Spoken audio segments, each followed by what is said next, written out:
हमारी दुनिया हर वक्त एक ख़ास फ्रीक्वेंसी पे वाइब्रेट करती है। ये फ्रीक्वेंसी 7.83 हर्ट्ज़ से लेकर 33.8 हर्ट्ज़ तक वाइब्रेट करती है। टेस्ला का कहना था कि वो अगर ये छोटी सी डिवाइस को अर्थ की वाइब्रेशन पे सेट कर देंगे तो पूरी दुनिया में तबाही भी आ सकती है। लोग इनकी ये बातें सुनकर मजाक बनाया करते थे, लेकिन फिर आखिर वो दिन आ ही गया जब दुनिया ने निकोला टेस्ला को सीरियस लेना शुरू किया।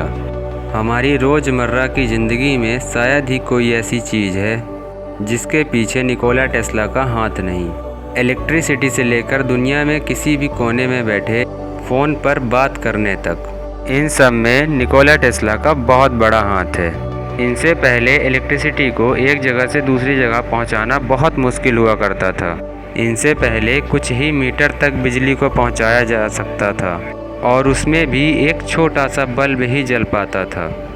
लेकिन टेस्ला ने अल्टरनेटिव करंट का आविष्कार करके पूरी दुनिया के सामने अपनी काबिलियत को साबित किया। उनकी ज़िंदगी में यही वो पॉइंट था जब लोगों ने इनको सीरियस लेना चालू किया, क्योंकि वही बिजली करंट के फॉर्म में इनसे पहले कुछ ही मीटर तक पहुंचाई जाती थी, उसको एसी पावर में कन्वर्ट करके अब हज़ारों किलोमीटर दूर फैक्ट्रीज और इंडस्ट्रीज़ में भी पहुंचाया जाने लगा।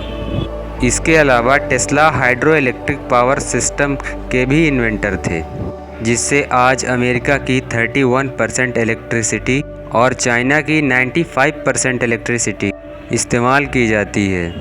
वो टेस्ला ही थे जिन्होंने दुनिया को वायरलेस कम्युनिकेशन का तोहफ़ा भी दिया। ये तो उनकी वो इन्वेंशंस थी जिनको दुनिया आज इस्तेमाल कर रही है। क्या आपको मालूम है टेस्ला ने अपने जीवन में 300 से भी ज़्यादा आविष्कार किए थे, पर इनको कैसे भी करके दुनिया के सामने आने से रोका गया।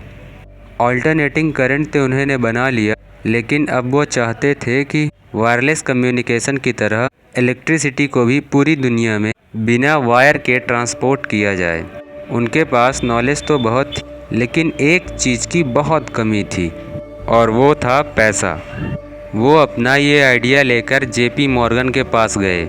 जेपी मॉर्गन को उनका ये आइडिया पसंद आया और उन्होंने टेस्ला को $1.5 लाख की फंडिंग देने का फैसला किया। इलेक्ट्रिसिटी को बिना तार के ट्रांसमिट करने के लिए टेस्ला ने न्यूयॉर्क में कई एक्सपेरिमेंट शुरू कर दिए। इन एक्सपेरिमेंट्स में एक टावर भी था जिसको देखकर लोग काफ़ी डरते थे और अक्सर कंप्लेंट्स करते रहते थे। इसीलिए टेस्ला ने अपने एक्सपेरिमेंट्स कोलोराडो में शुरू कर दिए और वहाँ एक नया 180 फीट लंबा टावर खड़ा किया, जिसमें ज़रूरत से ज़्यादा पैसे लग गए। टेस्ला का मानना था कि वो इस टावर की वजह से अब पूरी दुनिया में वायरलेस इलेक्ट्रिसिटी भेज सकेंगे, और वो भी अर्थ की नेचुरल वाइब्रेशंस को इस्तेमाल करके।